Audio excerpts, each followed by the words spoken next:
किसी भी वेबसाइट या ब्लॉग के सर्च इंजन में रैंक होने के लिए एसईओ बेहद जरूरी फैक्टर होता है। सरल शब्दों में सर्च इंजन ऑप्टिमाइजेशन उन सभी टैक्टिक्स और प्रैक्टिसेस का सेट होता है जिनके द्वारा आपकी वेबसाइट डिजाइन, कंटेंट और कोड के कुछ बदलाव करना शामिल है, जो आपकी साइट को एक सर्च इंजन के लिए अधिक आकर्षक बनाते हैं,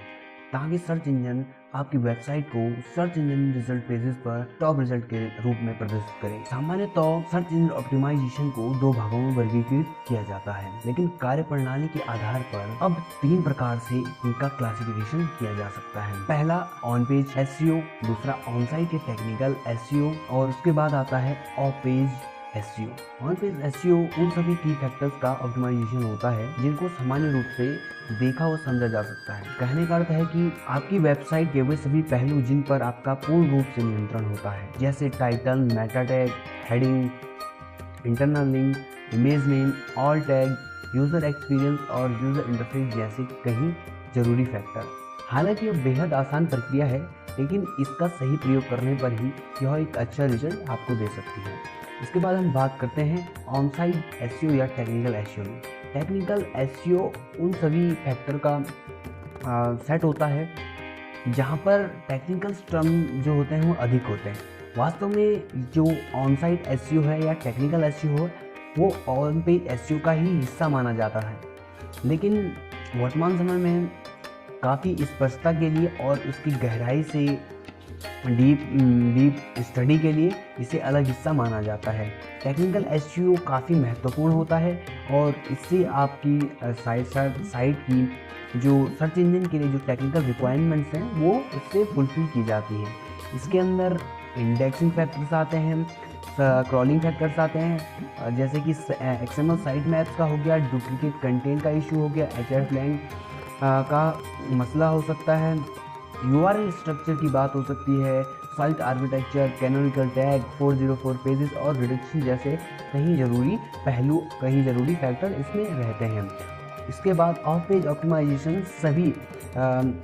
उन की फैक्टर्स का ऑप्टिमाइजेशन होता है जिनको सामान्य रूप से देखा नहीं जा सकता, लेकिन जो आपकी वेबसाइट के सर्च इंजन पर अधिक प्रभाव डालते हैं। कहने का अर्थ है कि जो ऑफ पेज ऑप्टिमाइजेशन होता है वो आपके बैकलिंक्स और कंटेंट के लिए,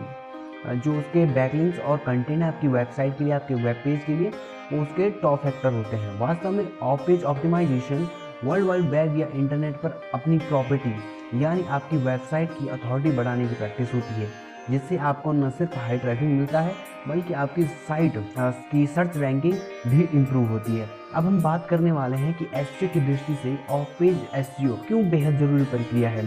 एसईओ की दृष्टि से ऑफ पेज एसईओ बेहद जरूरी प्रक्रिया है। इससे न सिर्फ आपकी वेबसाइट को ट्रैफिक मिलता है बल्कि आपकी वेबसाइट की डोमेन अथॉरिटी और पेज अथॉरिटी भी बढ़ती है, जो कि सर्च इंजन को यह समझने में काफ़ी हेल्पफुल होता है कि आपकी वेबसाइट कितनी ट्रस्टवर्थी है, उसकी क्वालिटी क्या है, जैसे अनेक महत्वपूर्ण जानकारी सर्च इंजन और चाहे वो मनुष्य हो वो समझ पाता है, जिससे आपकी ऑर्गेनिक रैंक ग्रोथ और भारी असर पड़ता है। यहाँ आपको यह समझना जरूरी है कि बैकलिंकिंग के लिए विभिन्न तरीके प्रचलित होते हैं। आप साइटेशन के जरिए बैकलिंक्स प्राप्त कर सकते हैं, प्रोफाइल क्रिएशन के जरिए, सोशल मीडिया के जरिए, सोशल बुकमार्किंग के जरिए, गेस्ट पोस्टिंग के जरिए, क्लासिफाइड के जरिए या फिर डायरेक्टली सबमिशन के जरिए आप बहुत सारे बैकलिंक्स पा सकते हैं। लेकिन जब हम शुरू करते हैं किसी भी वेबसाइट को तो हमें समझ नहीं आता कि हम कहाँ से शुरू करें बैकलिंक्स के लिए। ऑफ पेज एसईओ का कहाँ से शुरू करें, ऑन पेज एसईओ जैसे तैसे हो जाता है, लेकिन ऑफ पेज एसईओ का जो पार्ट होता है वहाँ पर हम लोगों के लिए बहुत ही मुसीबत का सामना करना पड़ता है और हमारे लिए काफ़ी मुश्किल हो जाता है कि किस तरीके से हम पहचानें कि कौन सी बैकलिंक से हमें ज़्यादा प्रॉफिट होगा या फिर कौन सी बैकलिंक से हमें नुकसान की संभावना है।